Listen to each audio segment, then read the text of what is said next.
நீலகிரி மாவட்டம் போர்த்திகடாவில் தனியார் தேயிலை தோட்டத்தில் காலில் காயத்துடன் சுற்றித் திரியும் புலியை AI தொழில்நுட்பத்துடன் கூடிய தெர்மல் ட்ரோன் கேமரா மூலம் வனத்துறையினர் கண்காணித்து வருகின்றனர்.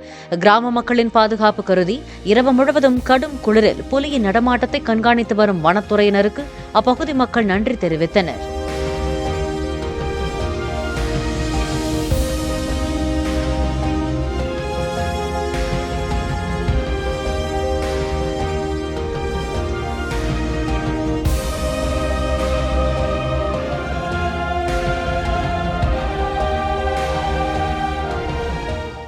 பிளே ஸ்டோர் மற்றும் ஆப் ஸ்டோரில் இருந்து பாலிமர் செயலியை QR கோடு மூலம் பதிவிறக்கம் செய்யுங்கள்.